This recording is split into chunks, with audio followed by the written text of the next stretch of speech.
H2O. You don't even know. Hey guys, welcome back to the No One Special Hear Me Out podcast. I'm your host, Zach. Sorry about that dramatic entrance. I just felt that it was very, very necessary because of the huge loss that we had yesterday. That I had yesterday. A lot of people probably, had the winning ticket, but not me. I like to go against the grain. Usually that bites me in the butt. But, we'll get to that here in just a second. This is going to be a short episode. Not a lot to talk about. Just kind of a few rundown things. First off, I would like to start out by thank you so much to the subscribers and the people that have been watching my videos. I think we're up to 12 subscribers now. Which doesn't seem like a lot to, a lot of people, but at the same time, I kind of honestly thought that I would just be playing like my own videos and watching my own videos. So the fact that we've gotten there is amazing, and I can't thank you enough. Thank you so much to everyone. And I really haven't even been like promoting this like to friends and family. I've just kind of just been doing it. So for that, I would, again, I appreciate you, and I thank you so much for it. Also, I'm going to try to get back to starting to do 2 shows a week. I'm going to try Tuesday and Thursday, every single week. We'll see how this works. I don't know if they'll be early in the morning or late at night, but either way, I will put out 2 videos a week, starting this week. And I'm sorry for not, posting a lot lately. A lot of people don't know this, but I actually am in retail management, which, obviously from Black Friday to Christmas is ridiculous, and I just haven't had the time. I've been trying to find like time here and there to do it, but that's what happens. Life, I guess, but I'm gonna try to make it a point to post 2 days a week. Like I said, Tuesday and Thursdays. Try to get on a set schedule, like at exact time. Not 100% sure how that's gonna work. Again, with my work schedule and everything, but let's dive into the episode. Again, thank you so much, and let's start out with college football. That was the reason for the dramatic entrance. I put a lot of money, not a lot, but I put some money on Clemson. I saw profit. I thought it was going to be hard to beat Dabo Swinney. Apparently it wasn't, although it was a great game, I will say. Amazing game. The last little bit kind of sucked, but at the start of that and the middle of that game was just amazing. LSU 42, Clemson 25. Only putting up 14 points in the first quarter. I did have the first quarter at 14.5, so I did win a little bit of money. Still ended up negative, but that's how gambling works, I guess. LSU is going to be that's a powerhouse. It's probably one of the best, honestly, college football teams that I've seen in quite some time. Obviously, you have Alabama every single year, Clemson every single year now, and it's going to get to a point where LSU is going to be right there. And which, is not good for Alabama because they're in the same, conference. So they might be on the other sides, but they're going to have to play each other in the, championship just about every single year, I guess now. But yeah, no touchdown passes for the Clemson Tigers. Is a complete shocker, and in my eyes, they did have 3 rushing touchdowns, but in a game like that, you can't just rely on that. Whenever your opponent puts up 42 points, you can't rely on 3 rushing touchdowns. And I'm just surprised that Trevor Lawrence didn't throw a single touchdown. That's just kind of baffled me. I figured he would. He did rush for the first touchdown, I believe. And, of course, their running backs got, a good amount of rushing yards and everything. But it just wasn't enough to beat the LSU Tigers, which brings me to a fact, too. I would have loved to been in that city and been on Bourbon Street. I feel like that was probably nuts whenever they won it.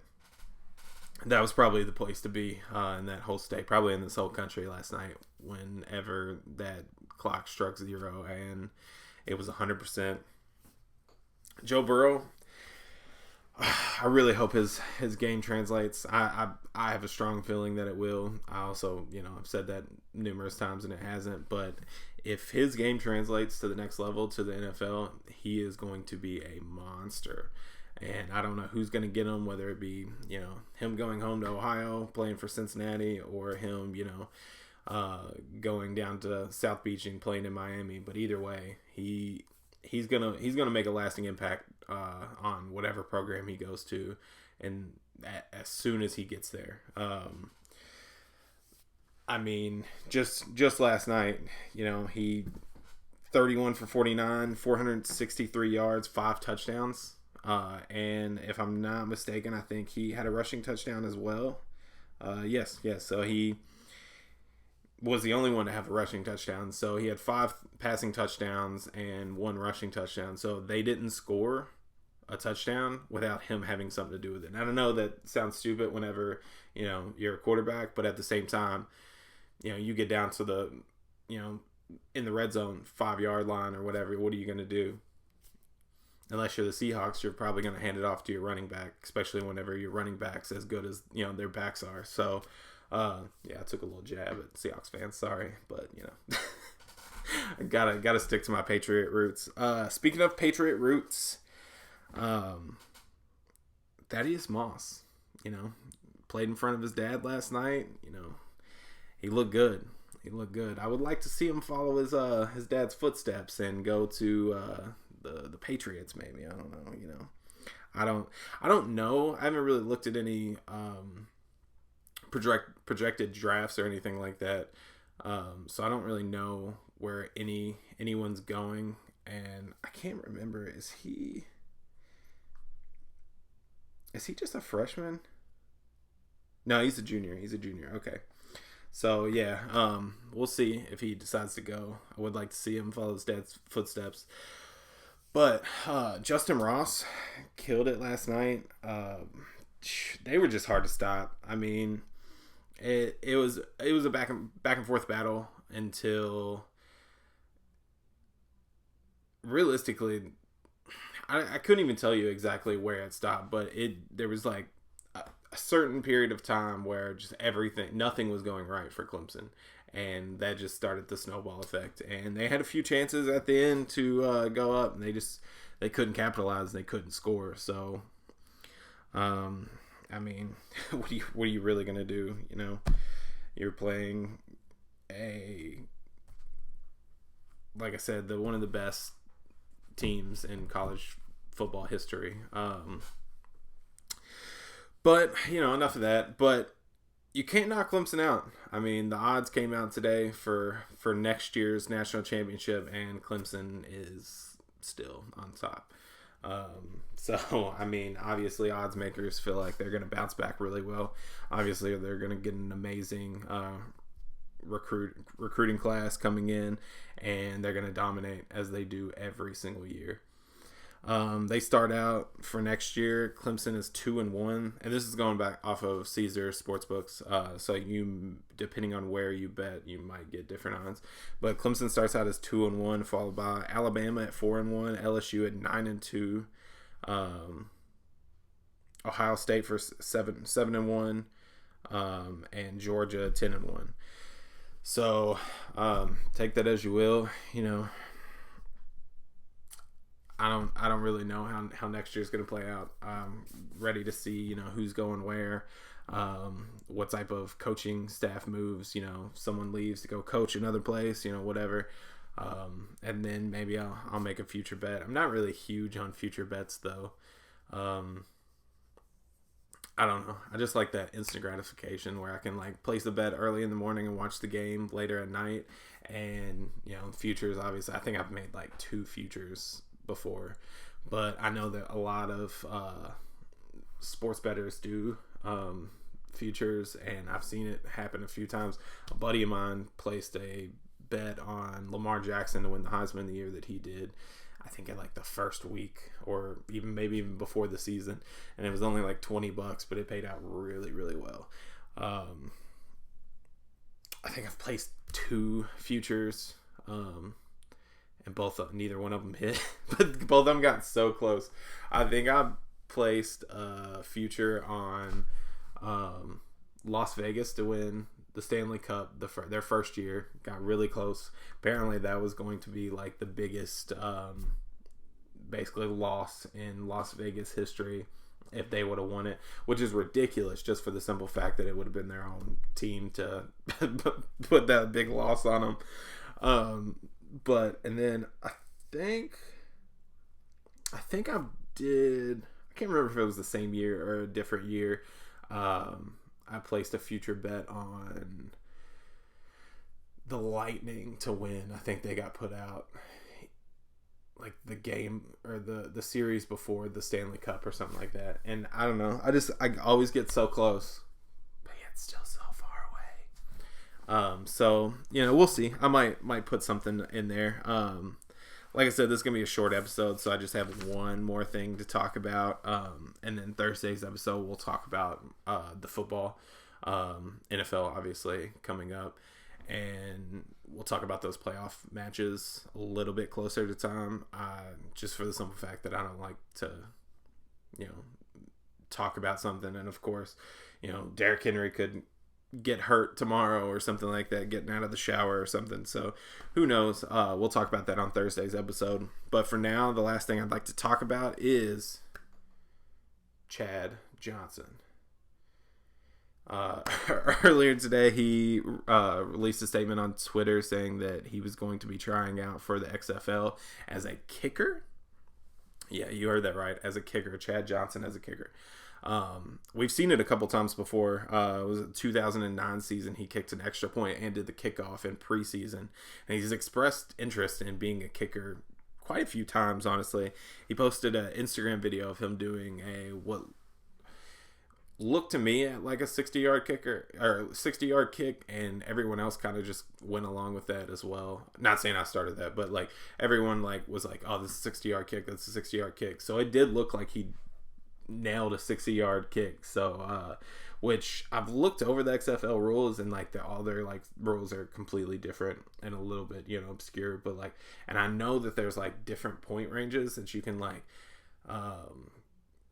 kick from, or the like 2-point, 3-point, 4-point conversions or something like that. I'll look into it and then we'll talk about it on Thursday's episode. But yeah, it looked like he knocked a 60-yard kick. So I mean, if he can go to the XFL and be a kicker, that will be their highest star. Which, I mean, he hasn't really done much as of lately, but he still is in great shape. He's in amazing shape. He's a 6-time Pro Bowler. The last game he played was the Super Bowl 46, actually, for the Patriots. I think he had 1 catch in that loss. I believe that was the last time he played, which, I mean, he's 42 now, so I mean, me being a Patriots fan, Tom Brady, obviously, if you're 42, you can play for a lot longer. So yeah, we might be seeing Chad Johnson kicking some field goals and doing some kickoffs for an XFL team. Who knows which team it is? So I will keep you up to date on that. And that's all I really have today. Like I said, I mean, it's probably not that short now that I think about it, because I've kind of been rambling on for a little bit. But again, I'd like to thank everybody that's watched and subscribed. I greatly appreciate it. More content is coming, and more quality content is coming. I'm trying to up my factor. Obviously, I can't pour a bunch of money into it just because that's, I don't have millions of dollars laying around. I wasn't a, XFL kicker or anything, so I don't have thousands and millions of dollars laying around. But no, being 100% serious though, I greatly appreciate it. And if you stick with me, I promise that more content and better content is gonna be coming. And for everything. I greatly appreciate it. Also, if you live in a area that gambling is legal and you want to kind of give your shot at it, I'm going to be linking my Fanduel account below. That way, give me 1 second. Sorry for this. Totally forgot everything that. I will be linking my FanDuel account below. That way, if you all would like to start betting and you use my link to sign up, all you have to do is sign up using my link. Make sure you use the link. And then you have to place a bet as long as it's over $10. So all you have to do is put $10 in your account, make one bet, $10. You'll get $100. I'll get $100. I believe now they do it in like you'll get $25 now, you get $25 a week from now. But the first time I did it, it was $100 directly. So either way, I'm gonna put my account down below in the description, and if you would just like to use that and get $100 for betting. Like I said, just bet a $10. It's a $10 minimum. So all you have to do is place that bet. And I believe it's only good in New Jersey, Pennsylvania, and Indiana. And as soon as you sign up, within 7 days, make a $10 or more bet, and we'll both get paid. After last night, I kind of need it. So, no, I'm just honestly, I'm just looking out for you, and it brings joy to me. To adds a little bit more excitement to betting and stuff like that. So if that sounds good to you, and you don't have a FanDuel account, check out the link below and let's get this money. Have a good one.